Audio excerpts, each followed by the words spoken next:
I'm 73 years old now, and for the last 18 years, I've been the caretaker of something that shouldn't exist. In the saltwater pool behind my coastal property in Northern California, I'm currently feeding a pod of 17 mermaids. It started with just two, both dying, that I found tangled in fishing nets on my private beach in 2006. My name is Robert Chen. I spent 40 years as a marine biologist, most of that time with the Monterey Bay Aquarium Research Institute, studying pinniped behavior and ocean ecosystems. I retired in 2004 after my wife, Linda, passed from cancer. I bought this isolated property on the Mendocino coast specifically for the solitude. 3 acres, private beach access, no neighbors within 2 miles. September 18, 2006. Hurricane Elaine had been tracking up the coast for 3 days, and by evening the wind was hitting sustained speeds of 70 miles per hour. I'd spent the afternoon securing loose items around the property, boarding up windows, and moving anything valuable away from the ground floor. The Weather Service had issued evacuation orders for the coastal areas, but I'd ridden out storms before. Around 11 p.m., the worst of it passed. The wind dropped to maybe 40 miles per hour, and the rain shifted from horizontal sheets to heavy but manageable downpour. I couldn't sleep with the adrenaline still coursing through me, so I pulled on my rain gear and took a flashlight down to the beach to assess any damage. The private beach access from my property leads down a steep wooden staircase, maybe 80 steps, carved into the cliff face. That night, with the wind still gusting and the steps slick with rain and debris, it took me nearly 15 minutes moving carefully, testing each plank before putting my full weight on it. When I reached the beach, my flashlight beam swept across the usual storm aftermath. Kelp torn from the offshore beds lay in thick piles along the high tide line. Driftwood, some pieces as large as telephone poles, had been tossed up onto the sand. Then I saw something that made me stop. About 50 yards down the beach, near a large cluster of rocks, there was movement. Not the random shifting of debris in the wind, but deliberate struggling. I moved closer, my boots sinking into the wet sand, and that's when I heard it. A sound unlike anything I'd encountered in 4 decades of marine research. Not quite a cry, not quite a vocalization, something between a seal's bark and a human moan, but with a quality that made the hair on my neck stand up. I ran the last 20 yards, flashlight beam bouncing wildly. What I saw tangled in the commercial fishing net shouldn't have been possible. 2 figures, partially in the water where the waves still reached them, partially on the sand. The larger one, maybe 6 feet long from head to the end of what I can only describe as a tail, was wrapped so tightly in the heavy nylon netting that I could see the lines cutting into flesh. Dark hair plastered to a head and shoulders that were distinctly humanoid. Arms with hands, 5 fingers, trying weakly to pull at the net.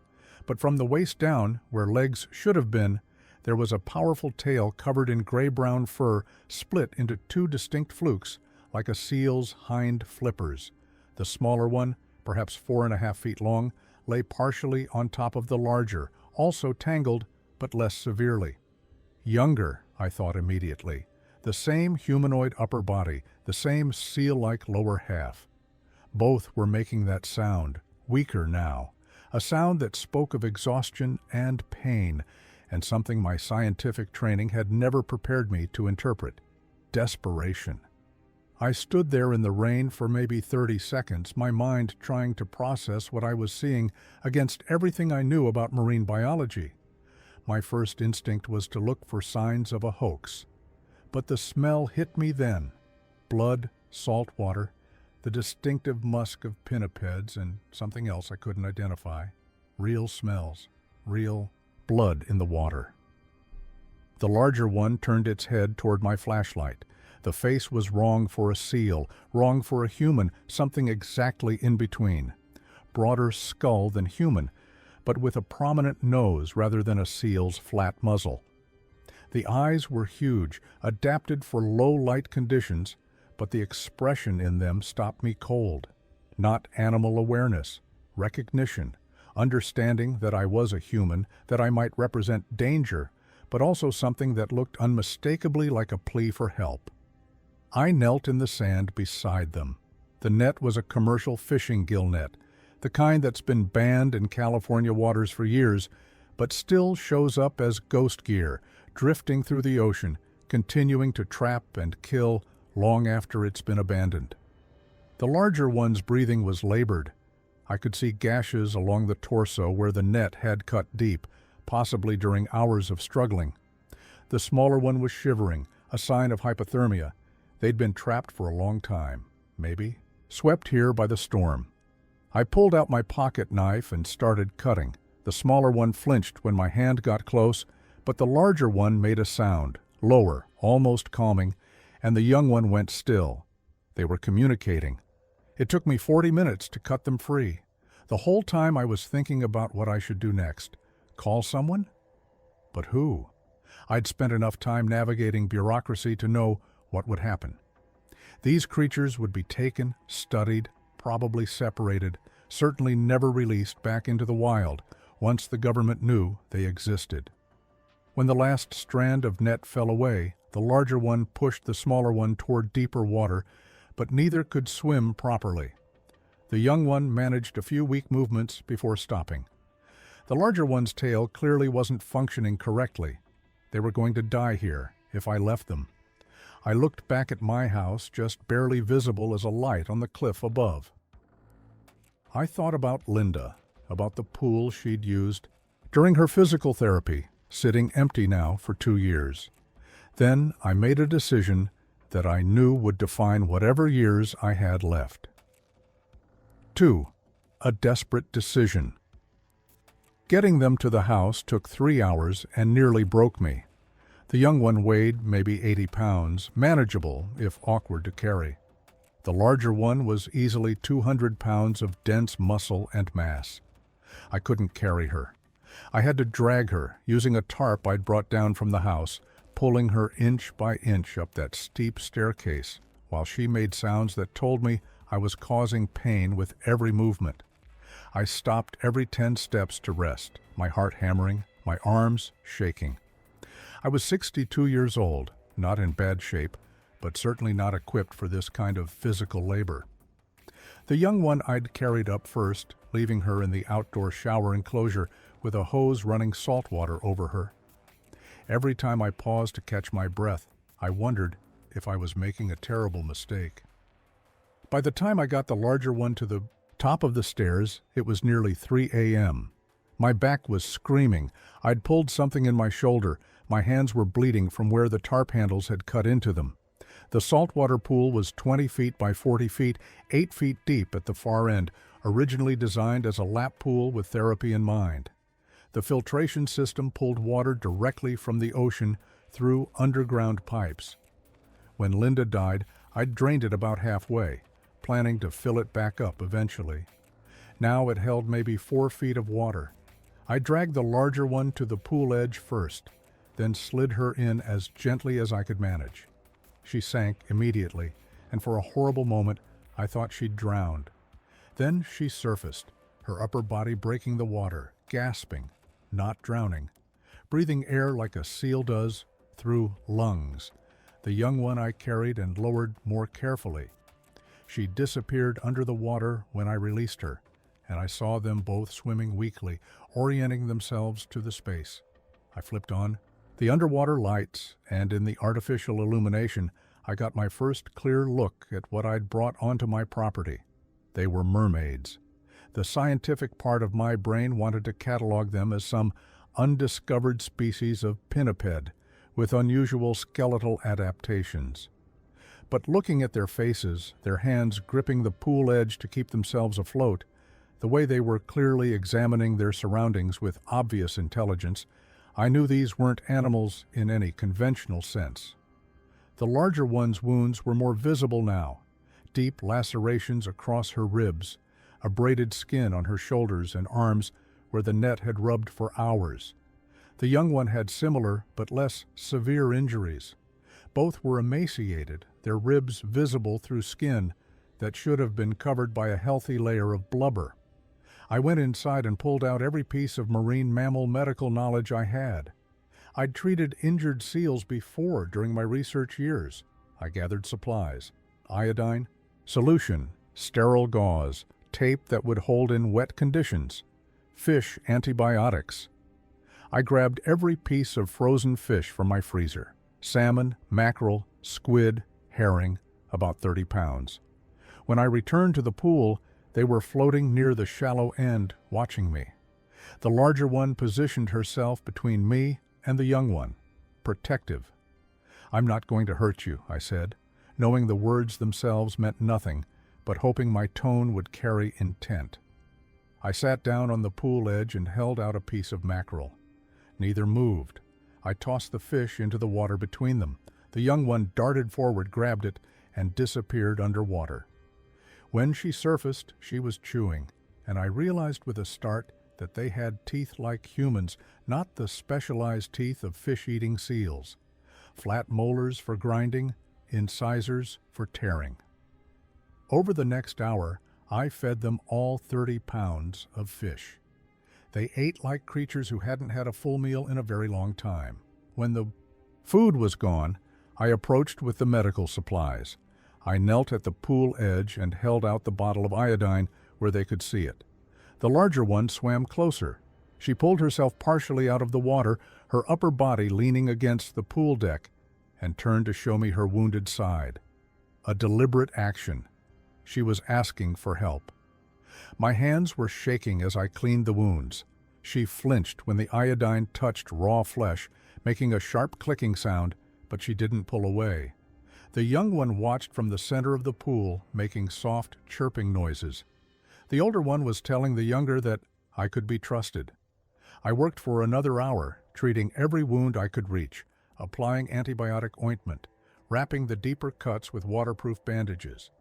As the sun started rising, I sat back, exhausted. They floated together in the deep end now, the young one pressed against the older one's side, both watching me with those enormous eyes. "You need to stay hidden," I told them. "If anyone finds out you're here, they'll take you." The larger one tilted her head, studying me. Then, impossibly, she nodded, a clear, unmistakable nod of understanding. 3. Learning to communicate. The first 3 days were pure survival mode. The young one developed a fever on the second day. Her temperature spiked to 104 degrees. I had no idea if that was high for her species, but she was clearly in distress, floating listlessly, barely responding when I brought food. The older one stayed beside her constantly, making soft, trilling sounds. I treated the fever with fish antibiotics, dosed based on her estimated body weight, and cool water circulated through the pool more rapidly. For 12 hours, I thought she might die. On the morning of the third day, her fever broke. She ate again, tentatively at first, then with increasing enthusiasm. During those first days, I observed everything with the systematic approach 40 years of research had trained into me. I kept notes. In a waterproof field journal documenting behaviors, physical characteristics, feeding patterns. They breathed air through their noses and mouths, surfacing every 6 to 8 minutes when resting. Their lung capacity was substantial. They could stay underwater for what I timed at, up to 12 minutes before needing to breathe. Their eyes had a reflective layer behind the retina, common in animals adapted for low-light conditions. In bright sunlight, they squinted, clearly uncomfortable. Their upper bodies were humanoid in structure, but with key differences. The skin had a subtle pattern of fine scales, barely visible. The hair on their heads grew thick and dark, but there was no body hair on their torsos or arms. Their hands were fully functional, with opposable thumbs and fine motor control. The lower bodies were stranger, not fish tails, but something more like a pinniped's rear flippers, fused and modified. Fur covered the tail section, short and dense like a seal's. The flukes at the end were powerful, propelling them through the water with impressive speed. By the fourth day, they'd figured out the pool's dimensions and learned that I appeared with food at roughly 7 a.m., noon, and 6 p.m. They began waiting at the shallow end during these times. The older one, who I estimated was in her 40s, established herself as the leader. She ate first, positioning herself between me and the younger one until she'd assessed that the food was safe. The younger one showed more curiosity. She'd swim closer when I sat at the pool edge. She'd surface right in front of me, studying my face, my hands. Once she reached out and touched my shoe with one finger, then jerked back. They vocalized constantly to each other, using a complex range of clicks, chirps, trills, and sounds I had no reference for, not random noises. Intentional acoustic signals that varied based on context. I started testing this on the 5th day. I began making my own sounds, simple single notes at different pitches. The young one started mimicking me. When I whistled a 2-tone pattern, she'd repeat it approximately. We'd established a basic call and response pattern. I introduced simple gestures. I'd point at food, then offer it. After 2 weeks, the young one had learned to point back. She'd indicate the bucket where I kept the fish, then look at me expectantly. The older one took longer to engage, but once she did, her learning was faster. I showed her a thumbs-up gesture, making it coincide with giving them fish. Within 3 days, when I arrived at the pool and gave thumbs up, she'd nod and swim to the shallow end. I taught them signals for danger. I'd duck down suddenly and make an urgent clicking sound, and they learned to submerge immediately. I taught them that raised hands meant stay back. I taught them that tapping on the pool edge meant I needed their attention. By the end of the first month, we had maybe 30 signals that we all understood reliably. More importantly, I'd established trust. The young one would now swim directly to me, letting me examine her healing wounds, even allowing me to touch her tail flukes. The older one remained more reserved, but she no longer positioned herself as a barrier. One evening near the end of that first month, I was sitting at the pool edge going through my supply calculations. I'd spent nearly $8,000 on fish in 4 weeks. I was muttering to myself about logistics when the young one surfaced right next to me. She pulled herself partially onto the deck and made a soft, chirping sound. She reached out and touched my hand where it rested on my notebook. Gentle contact, her fingers cool and slightly damp. She held the touch for several seconds. I understood what she was doing. Gratitude. "You're welcome," I said quietly. That night, lying in bed, I realized I'd stopped thinking of them as specimens. They were individuals, people, in every way that mattered. 4. The morning, after I woke at 5:47 a.m. on October 7, 2006, to a sound I didn't immediately recognize. A rhythmic splashing from the pool area, too regular to be caused by wind. I pulled on clothes and walked outside in the pre-dawn darkness. The motion sensor lights clicked on as I approached, and I stopped dead. The pool was full of mermaids, not just the 2 I'd been caring for. Everywhere I looked, heads breaking the surface, bodies circling in the limited space. I counted quickly. 15. No, 17, counting the original 2. 17 mermaids packed into a pool designed for lap swimming. They were all watching me. My first coherent thought was absurd. There's not enough room. My second thought was panic. How did they get here? Had someone seen them coming up from the beach? I stepped closer, and the reality sank in deeper. They were in terrible condition, worse than the original 2 had been. I could see ribs on almost all of them, protruding sharply. Wounds covered many of them, fresh cuts still bleeding into the pool water. Net scars crisscrossed backs and tails. One of the larger adults was missing part of a fluke. 2 small ones, juveniles, maybe 4 feet long, stayed close to a larger female in the corner.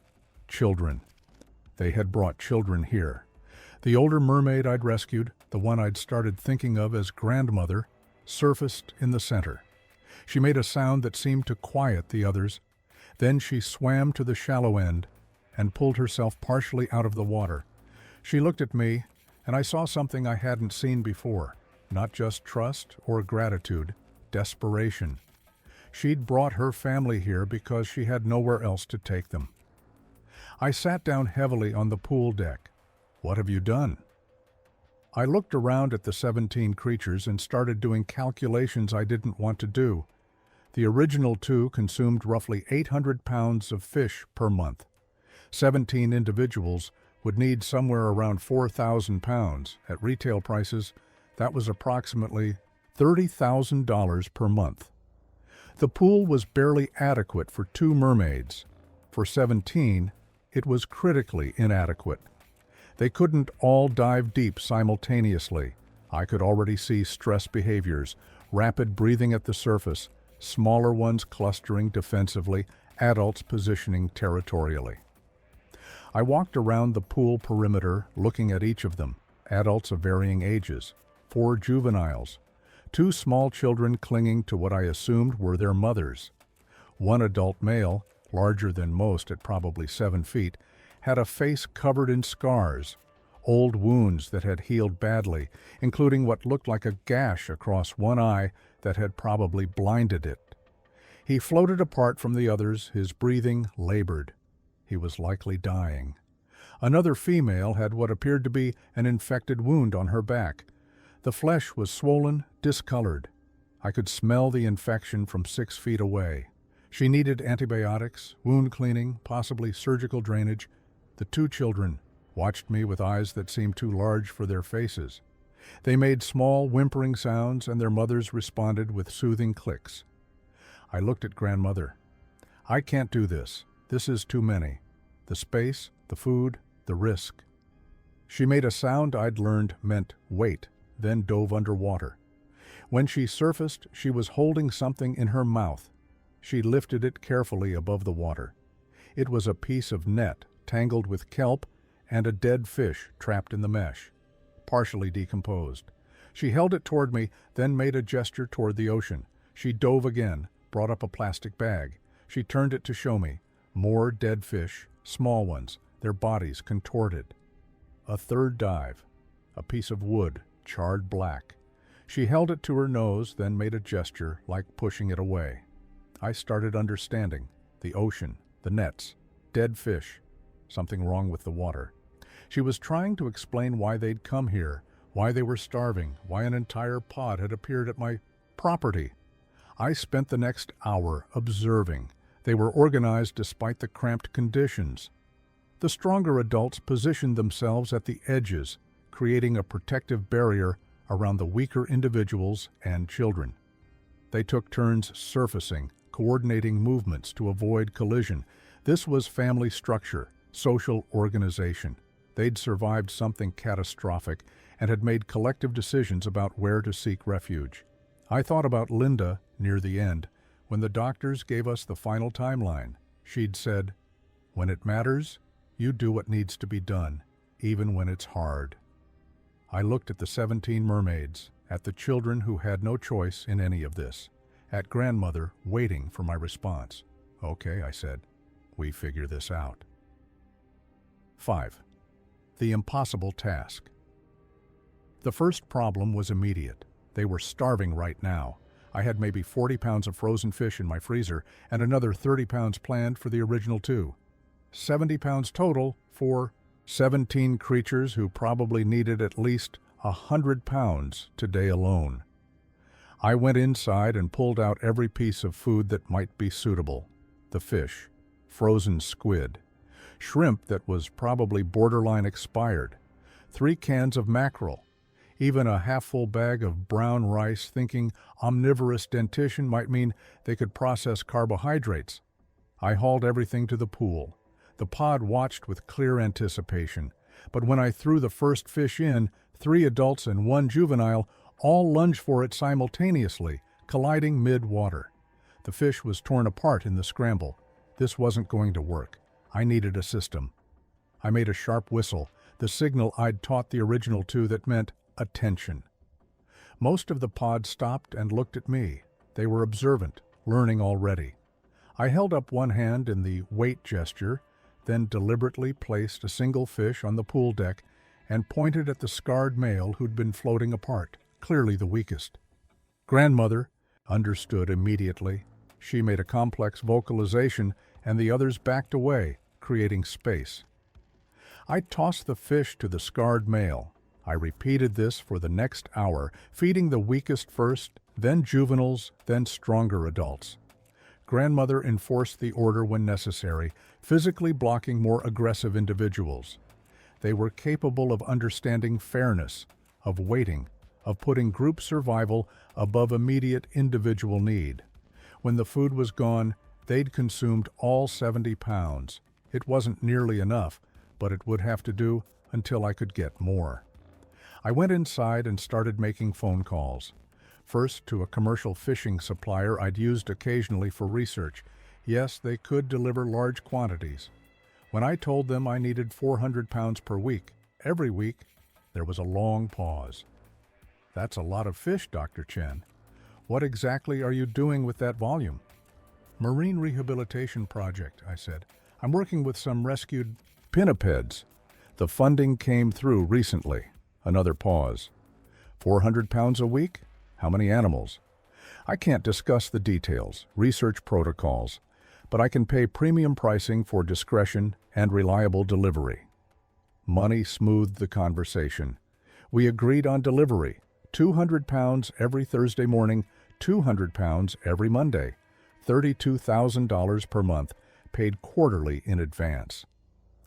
I hung up and stared at my retirement account balance. At this rate, I'd deplete my savings in approximately 18 months. The next problem was space. The pool was 1,200 square feet of surface area, 17 mermaids. That worked out to roughly 70 square feet per individual, barely enough to move. I spent the afternoon walking the property. The yard was large, mostly unused. I could potentially install a second pool, but construction would require contractors, permits, inspections. Every layer of bureaucracy increased the risk of discovery. There was another option. My property line extended to the cliff edge, and the beach below was entirely private. If I could create an enclosed area in the water itself, it might work. I spent the next week researching marine enclosures. Creating any permanent structure would require environmental impact studies, permits, approval processes that could take years. But I also learned about temporary enclosures used by marine research facilities for short-term studies, technically not permanent structures, and exempt from most heavy regulatory oversight. I contacted a company that manufactured large marine enclosures for aquaculture. They could build me a circular pen, 60 feet in diameter, with netting that extended from surface to seafloor. The depth there was approximately 20 feet at high tide. Installation could be done in a week, $80,000. I authorized the work without letting myself think too hard about the financial implications. While I waited, I focused on medical needs. The infected wound on the mid-sized female was most urgent. I'd been applying antibiotic ointment, but it wasn't improving. I called Dr. Sarah Martinez, a veterinarian I'd worked with years ago. I told her I was consulting on a rehabilitation project with harbor seals and had one with a complicated infection. Could she recommend treatment protocols without examining the animal directly? Sarah was skeptical, but willing to help. She asked detailed questions. I answered as accurately as I could while carefully editing out any details that would reveal these weren't seals. She recommended a stronger antibiotic and walked me through proper wound cleaning procedures. She warned me that if the infection had spread to the bloodstream, the seal might need intravenous antibiotics. I ordered the medication overnight delivery using my old research credentials. 3 days later, the infected female's condition improved. The swelling reduced, and she started diving more actively. The scarred male, however, was deteriorating. He spent most of his time at the surface, breathing rapidly and shallow. His movements were weak. The other adults had started staying close to him, supporting him in the water, keeping him from sinking when he seemed too exhausted to maintain buoyancy. I recognized what was happening. They were providing end-of-life care. On October 23rd, 16 days after the pod had arrived, the scarred male died. I found him in the morning, floating motionless, the other mermaids circling him slowly. Grandmother was making a sound I hadn't heard before, low and sustained, almost like a song. The others joined in, creating a chorus. They were mourning. Collectively, intentionally, with what could only be described as ritual. I stood at the pool edge and watched for over an hour as they circled the body, each adult touching it in passing. The two children huddled together, making soft, distressed sounds. Finally, Grandmother approached me. She made the gesture that meant help needed and indicated the body. I got a tarp and worked with Grandmother to lift the body out. He was heavy, dead weight made heavier by water saturation. We laid him on the tarp, and I wrapped him carefully, respectfully. That afternoon I carried him down to the beach and buried him in the sand above the high tide line.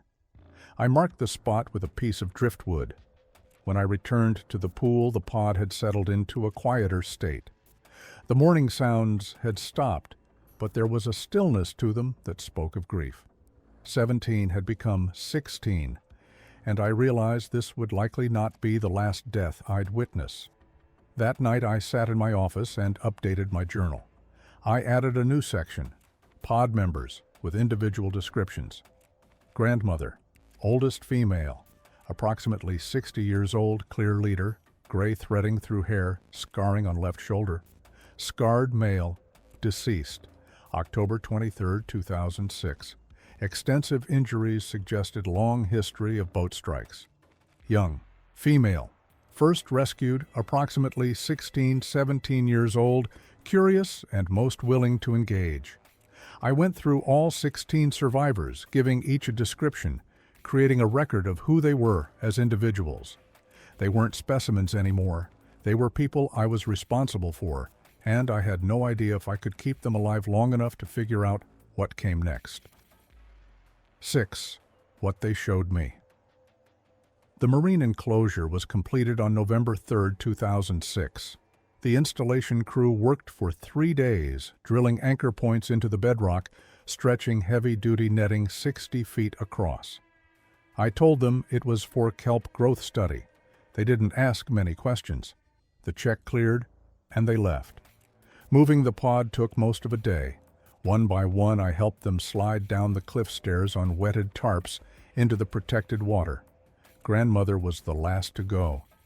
Before I moved her, she surfaced and made a sound I'd learned meant gratitude.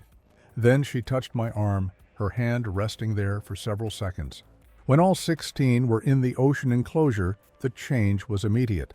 They dove deep, surfaced with what I could only interpret as joy. They swam in wide circles. The children played, chasing each other. The adults moved with freedom the cramped pool had denied them. I continued feeding twice daily, hauling buckets of fish down the cliff stairs. My legs ached constantly. My back reminded me I wasn't young, but watching them regain strength made it bearable. 3 weeks after the move, Grandmother started bringing me things. The first time I was waist-deep during morning feeding when she surfaced holding something in both hands. A plastic shopping bag filled with water and several dead fish floating inside. She made a sound that carried urgency, then gestured toward the open ocean beyond the enclosure. She pushed the bag toward me, insistent. I took it. The fish inside were small, dead for days. Their bodies were discolored. When I opened the bag, the smell confirmed they hadn't died naturally. Chemical contamination, possibly. "Where did you find this?" I asked. She made the gesture that meant out there, pointing repeatedly to the open ocean. Then she dove. When she surfaced again, she had another object, a piece of commercial fishing net tangled with kelp and more dead fish. She held it toward me with both hands, making a sound that was almost mournful. Over the next hour, she brought me 7 more items: a plastic bottle with barnacles, a section of rope with dried blood, a broken fishing buoy. Each time she surfaced, she'd make that urgent sound, gesturing to the ocean, then to the items. She was trying to tell me something about what was out there, about why they'd come here. I started laying everything on the beach above the tide line. The pattern emerged: dead fish, fishing debris, plastic waste, evidence of human impact on the marine environment. The young female swam to the far side and dove. When she surfaced, she had a piece of driftwood, charred, black. She brought it to me, then made a gesture I hadn't seen before. She held her hands near her face and blew, mimicking smoke, then made a pushing away motion with sharp exhalation. Fire, smoke, bad air. Something about pollution. I sat in the shallow water looking at the collection. Grandmother and the young female stayed close, watching me process what they were showing. "Your hunting grounds are contaminated," I said slowly. "The fish are dying. The nets are everywhere." Grandmother nodded emphatically. Then she made a gesture that took me a moment to interpret. She held up both hands, fingers spread, then closed them into fists repeatedly, opening, closing 10 times. Then she pointed at several other adults. Numbers. She was trying to show me numbers. I pulled out my waterproof notebook. I drew a stick figure of a mermaid, then drew 10 more around it. I pointed at the drawing, then at Grandmother, and made a questioning sound. She studied it, then shook her head. She reached for the pen. Her grip was awkward, but she pressed it to paper. She drew a circle, then another, and another. She drew circles across the page, maybe 50 of them, before the pen slipped from her wet fingers. 50. There had been 50 in her pod. I looked at the 16 survivors, then back at the drawing. "Where are the others?" Grandmother made a sound, lower and more sustained than any I'd heard. A mourning sound. Then she placed both hands flat on the sand and slowly pushed them down. Sinking. Gone. Dead. 34 members of her pod were dead. These 16 were all that remained. Over the following weeks, Grandmother continued her lessons. She'd bring shells from the ocean floor and create simple diagrams on the beach. She'd arrange them in patterns I gradually learned to interpret. A line of shells representing coastline, groups for pod members. Single shells moved away to represent death. She showed me that their pod had traditionally hunted in deeper waters, 50 to 80 miles offshore. But over the past 5 years, something had changed. She made the gesture for fire and smoke repeatedly, then indicated the water itself. Warming. She showed me how the fish they relied on had moved north, following cooler currents. How the pod had followed but encountered competition from other predators, also displaced. How fishing vessels had increased. How the nets proliferated. She showed me deaths. One shell placed alone, then covered with sand. Another moved away, then 3 at once, then 5. The rate of death had accelerated over the past 2 years. I watched her arrange shells for hours, building a narrative of environmental collapse. She was describing ecosystem failure from the perspective of creatures who lived in it, who were dying because of it. "You came here because you had no choice," I said. "You were starving. Your pod was dying. And somehow you knew that humans might be your only chance." Grandmother nodded slowly. Then she did something that made my breath catch. She reached out, took my hand in both of hers, and placed it over the center of her chest. I could feel her heartbeat. She held my hand there for several seconds, her eyes locked on mine. Then she placed her hand on my chest, mirroring the gesture, feeling my heartbeat. "We're the same," she was saying. "We both matter." "I see you," I told her. That night, I researched Pacific Ocean conditions, fish population changes, marine ecosystem stress. What I found confirmed everything Grandmother had shown me. Commercial fishing had increased 40% since 2000. Bycatch rates had skyrocketed. Ghost fishing gear was estimated at over 700,000 tons. Ocean temperatures had risen 1.2 degrees in the hunting zones she'd indicated. Her pod hadn't failed to adapt. The ecosystem had failed them. 7. The government threat. Spring came with temperamental weather, gray skies alternating with sudden sunshine, winds shifting from calm to gale force in minutes. The Eder pod adapted well, their spirits noticeably higher than during those desperate first weeks. I'd settled into a sustainable routine. Fish deliveries came every Monday and Thursday. My savings drained at a predictable rate, but I'd found ways to cut costs. I ate simply, maintained nothing unnecessary, stopped all discretionary spending. It was working. We were managing. Then, on April 3, 2007, a Coast Guard helicopter flew over my property. It was mid-morning. I was in the enclosure doing a health check on one of the juveniles. Several pod members were at the surface, visible in clear water.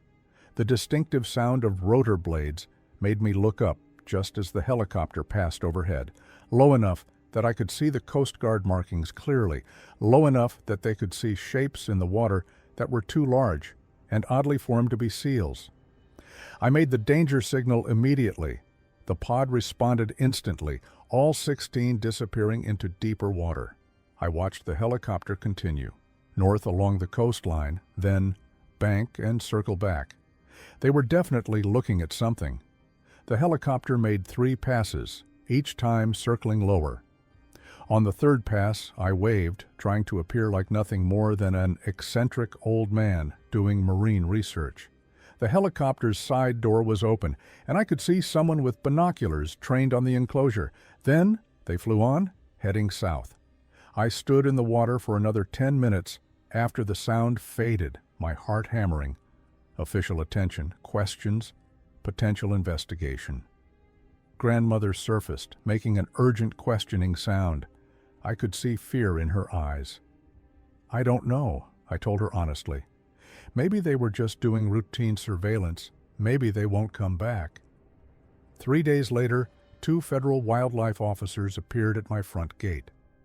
I'd been in my office when I heard the vehicle. I looked out to see a white government SUV pulling up. 2 people in uniform got out, examining the gate, and no trespassing signs. I walked down the driveway, trying to appear casual. "Can I help you?" I called from behind the gate. "Dr. Robert Chen?" the older officer asked, a woman maybe in her late 40s. "That's right. I'm Officer Patricia Delgado with Fish and Wildlife. This is Officer Mark Torres. We'd like to ask you a few questions about your property." Every instinct told me to refuse, but that would only raise suspicion.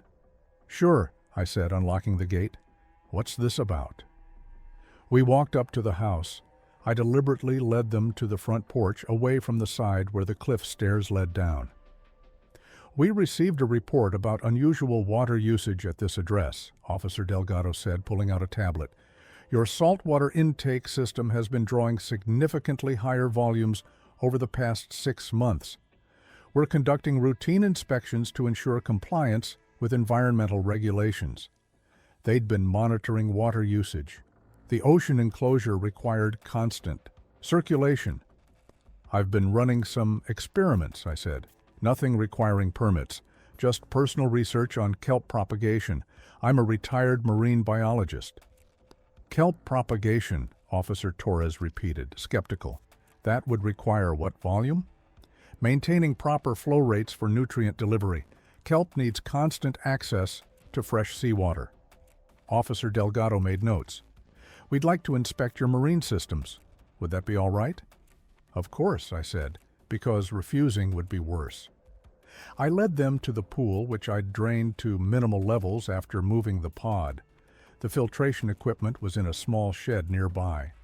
"This is the main pool," I said, "connected to the ocean intake. I was using it for kelp cultivation initially, but I've moved the operation down to the beach." "The beach?" Officer Delgado looked toward the cliff edge. "Can we see that?" My pulse spiked. "It's a bit of a walk. 80 steps down a fairly steep staircase. Not really safe for visitors." "We'll manage," Officer Torres said firmly. I had no choice. I led them to the stairs, my mind working frantically. The pod knew to stay submerged when strangers were present. But what if one of the children surfaced out of curiosity? We descended slowly. When we reached the beach, the enclosure was clearly visible about 30 yards offshore. "That's a substantial setup," Officer Delgado observed. "What exactly are you cultivating?" Different varieties of kelp, I said. Testing growth rates. The enclosure keeps out larger herbivores. Officer Torres walked to the water's edge, shading his eyes. I don't see any kelp. The experiment wasn't successful, I said quickly. Wrong season. I'm planning to restart with different varieties in the fall. Officer Delgado was making more notes. And your water usage? For an unsuccessful experiment, you're still pulling significant volumes. Maintaining the system, I said, keeping the enclosure clean, preventing algae buildup. It's an ongoing process even without active cultivation. She looked at me for a long moment. Dr. Chen, I'm going to be direct. A Coast Guard helicopter reported unusual activity at this location 3 days ago, large shapes in the water that didn't match known marine life patterns. Combined with the high water usage, we need to verify you're not running an illegal aquaculture operation. Marine mammals, perhaps. My throat went dry. I'm not keeping any marine mammals. You're welcome to inspect the enclosure. Officer Torres was already pulling off his boots. I'll just take a quick look. He waded into the water, moving toward the enclosure. I stood frozen, watching him approach the perimeter netting. The water was relatively clear, visibility maybe 15 feet. I made the softest click I could manage, hoping the pod would hear it, hoping they'd understand to stay deep and still. Officer Torres reached the netting and peered down into the water. He stood there for what felt like an eternity, scanning the enclosure interior. I could see shapes in the deeper water, dark forms that could be seals or large fish or 16 intelligent beings holding perfectly still. Finally, Officer Torres waded back. "Looks empty," he said to Delgado. "Some fish, maybe some seals hanging around the outside, but nothing inside that I could see." Officer Delgado made a final note. "All right, Dr. Chen, everything appears to be in order, but I need to inform you that we'll be monitoring your water usage going forward. If volumes continue at current levels, without evidence of active research justifying it, we'll need to conduct a more thorough inspection, possibly with underwater cameras." "Understood," I managed. They left. When I heard their vehicle drive away, I waded into the enclosure. Grandmother surfaced immediately, her eyes wide. The others followed, all 16 clustering near me. Too close, I told them. That was too close. That night, I started researching underwater, camouflage systems and ways to make the enclosure look empty, even when it wasn't. I also began planning for worst-case scenarios. But where could 16 mermaids go that would be safer than here? The open ocean was what they were fleeing from. Captivity in any official facility would mean separation, experimentation. I was their only protection, and I just learned exactly how fragile that protection was. 8. The birth summer brought warmer water and longer days. I'd noticed changes in the young female I'd first rescued. A subtle thickening around her midsection that I'd initially attributed to healthy weight gain. By mid-July, I realized it was more than that. She was pregnant. I sat down heavily on the beach. I'd been so focused on keeping them alive that I hadn't considered reproduction, but of course.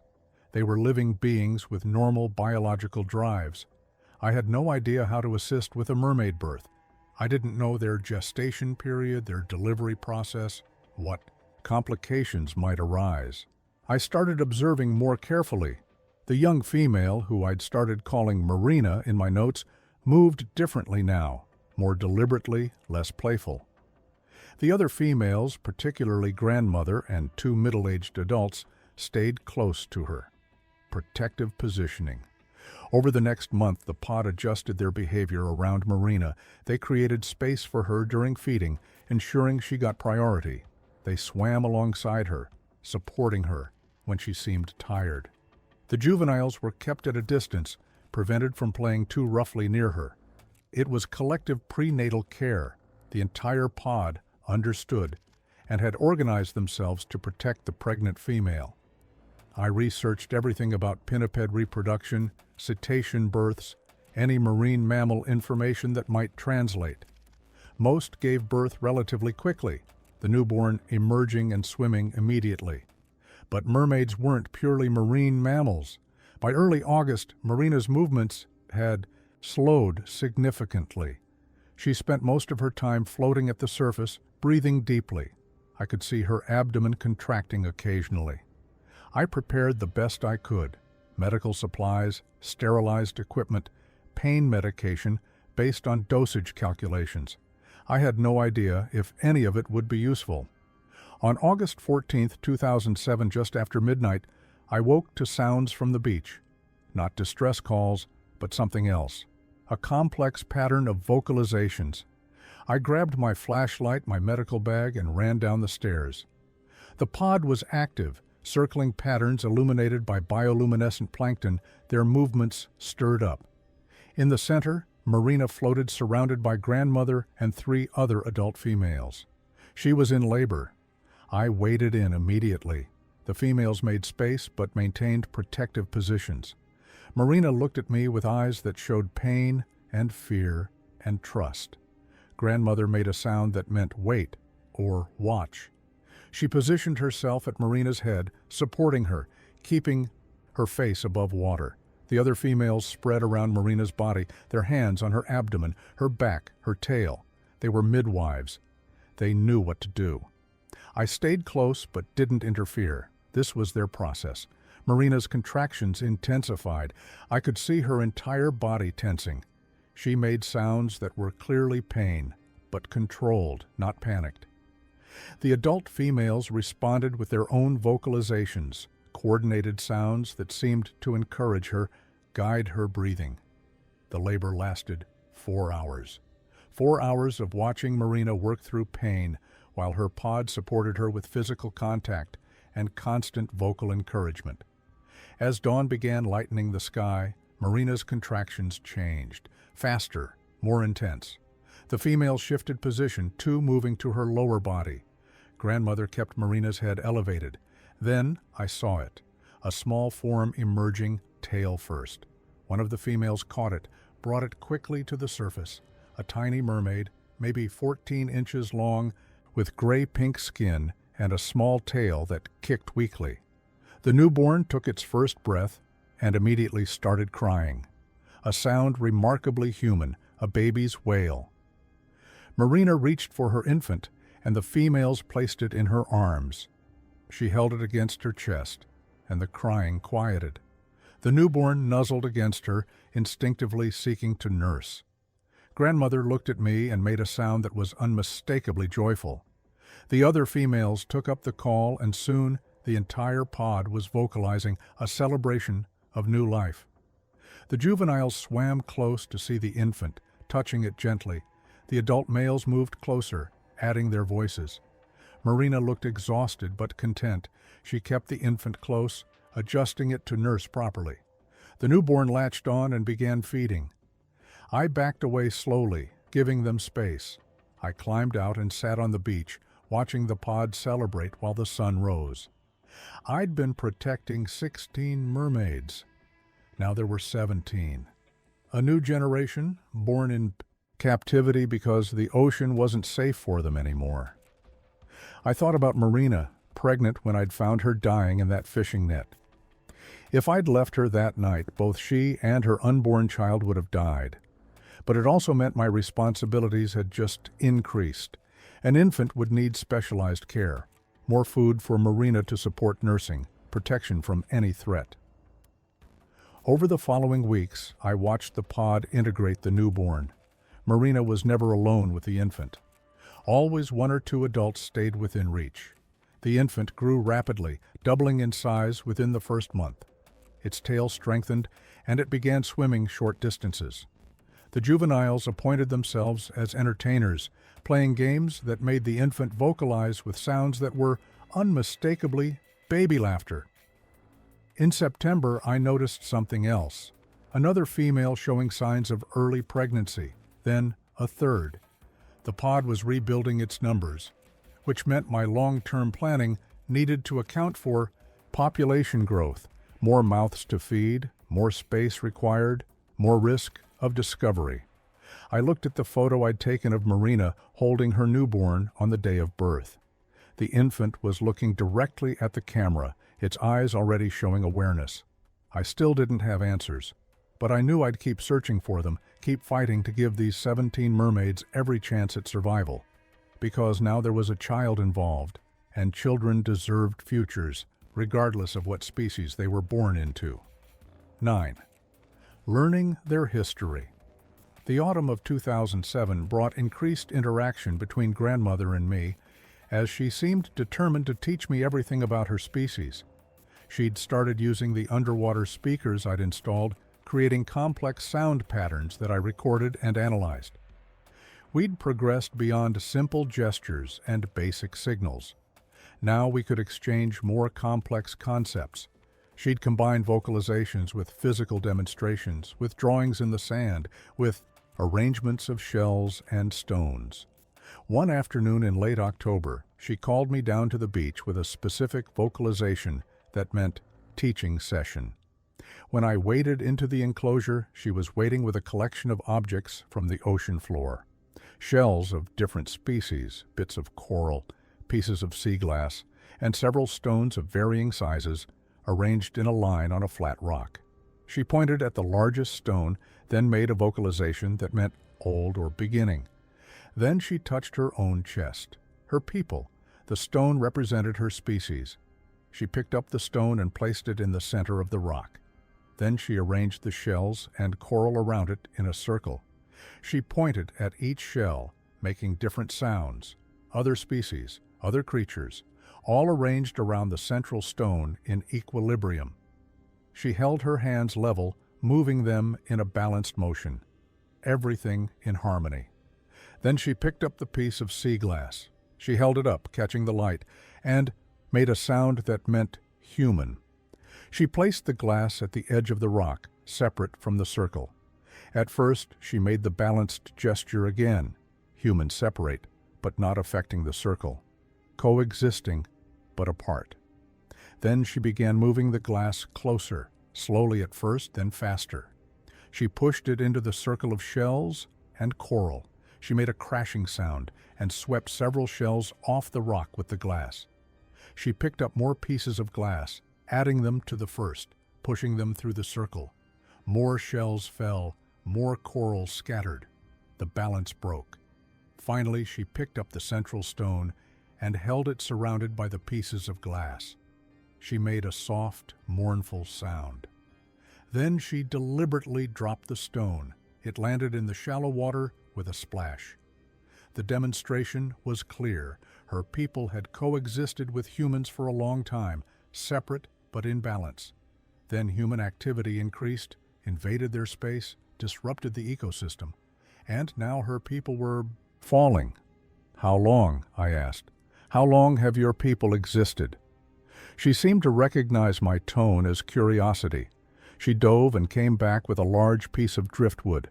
Using a sharp shell, she began carving marks, not random scratches. Deliberate marks arranged in groups. I counted them, 50 marks arranged in 10 groups of 5. She gestured to herself, then to the oldest adult male, 1 lifetime, 50 marks. Then she carved more groups, 10 more groups of 50 marks, 500 total. She gestured toward the ocean, making a sweeping motion that indicated vastness, many lifetimes. Her people had been here for hundreds of years, possibly thousands. "Why has no one seen you?" She made a gesture that meant hiding, then pointed at the water's surface. She dove, staying under for several minutes. She repeated this, then pointed at me, and shook her head. "You can't follow us deep. We stay where you can't see." She gathered more shells and created another demonstration. A large shell, representing a boat, smaller shells representing her people. When the boat shell appeared, the people shells scattered, disappeared. They'd learned to avoid boats. But then she added the nets. She used strands of kelp to represent nets, dragging them through the people shells. Some shells got tangled. Those shells she pushed aside, lost, dead. The nets didn't discriminate, and as boats increased, avoiding humans became impossible. She made a gesture toward her own body, showing the scars on her shoulder. She pointed at the other pod members, each bearing similar evidence. "You've been dying for years," I said quietly. "Slowly, being killed by tools you couldn't understand." She nodded. Then she reached for my waterproof notebook and pen. She opened to a blank page and began drawing. Her grip was awkward, but she managed to create a simple map, a curved line representing coastline, marks indicating specific locations. She drew 3 clusters of marks. She pointed at the middle cluster, then at herself and the pod, her family. Then she slowly erased one cluster with her wet hand. Gone. She made the mourning sound. She hesitated over the 3rd cluster, then looked at me with an expression I'd learned to read. A question. Were they still alive? She didn't know. "How many total?" I asked, pointing at all 3 clusters. She drew more marks. Many more. When she finished, I counted approximately 300 individual marks across all 3 groups combined. 300 mermaids along this coast, maybe. Once. Now down to 2 groups, possibly only 1. Maybe only the 16 in my enclosure, plus an infant. I sat on the rock looking at her crude map, and the enormity hit me again.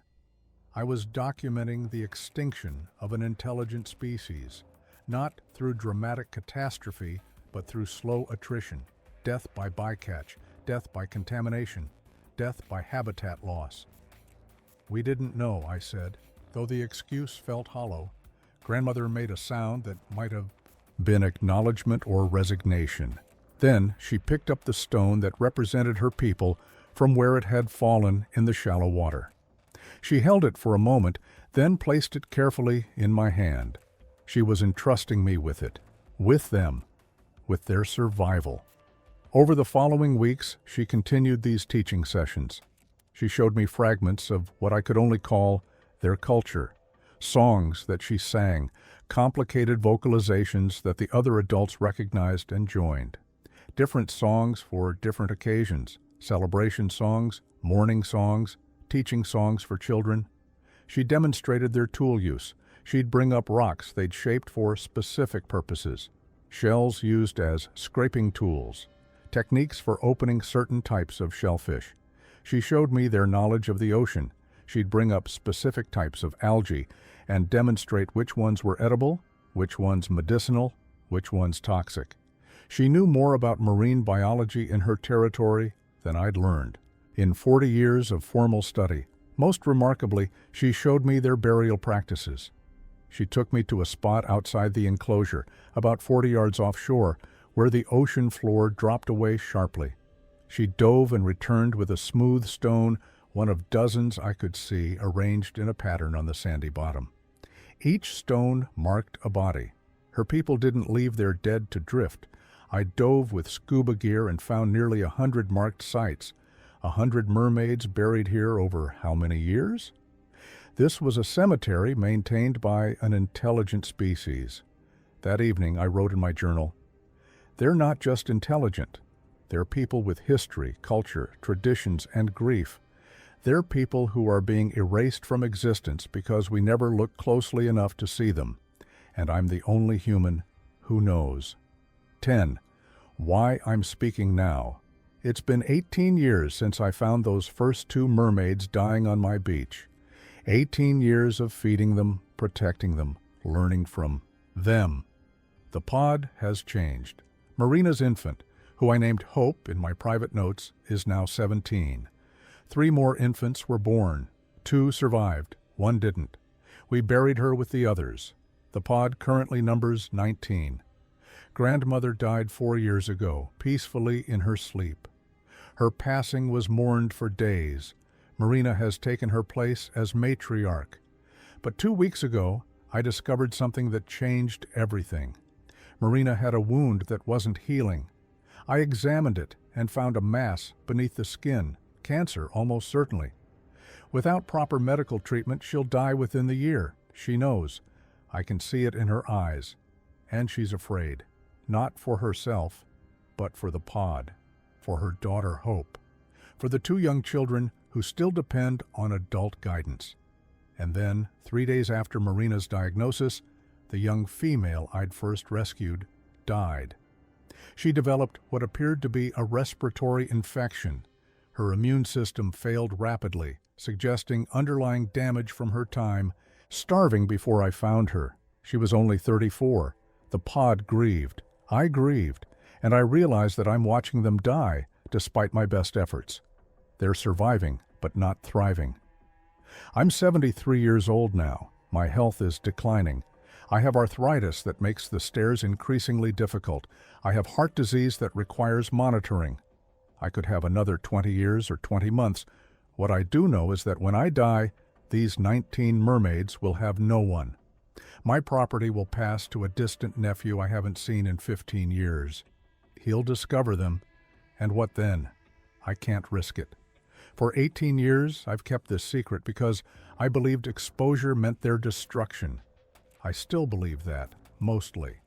But I also believe that silence guarantees their death now. Without help, without resources, without a succession plan, this pod will not survive my passing. So I'm breaking my silence. Carefully, selectively. I'm telling this story not to the media, not to the government, but to people who might understand the ethical implications. Marine biologists who share my conservation values, legal experts who specialize in species protection, philanthropists who fund wildlife preservation. I'm telling this story because Marina made me promise that I'd find someone to care for them after I'm gone. Because hope deserves a future. Because the 2 children deserve to grow up. Because an entire species shouldn't go extinct because one man couldn't figure out how to save them alone. This morning I went down to the enclosure for feeding. Marina surfaced immediately. She looks thinner now, the mass growing despite pain medication. She won't live to see her 40s, won't see Hope have children, won't see whether the pod finds a way forward. But she looked at me with those intelligent eyes, and she made the vocalization that means trust. She trusts me to find a solution. I don't know if I am. I don't know if this will save them or doom them. But I know that silence has become its own form of betrayal. So here's what I'm asking. If you're reading this, if you have resources or connections or ideas, reach out. Not to exploit them, not to study them like specimens, but to help create sustainable protection for 19 individuals of a species that shouldn't have to hide for their survival. They're people. They love, they grieve, they teach their children, they remember their dead, they create beauty, they communicate complex ideas. They deserve to exist. I fed them this morning. I'll feed them tonight. Tomorrow morning, I'll climb down those stairs again, and I'll feed them again. I'll do this for as long as I can. But I need to know that when I can't anymore, someone will be there to continue. That's why I'm speaking now. Not for fame or recognition, but for Marina, for Hope, for the 2 children, for the 19 mermaids who trusted me with their lives. Someone needs to know they exist. Someone needs to help them survive. And I'm running out of time to find that someone.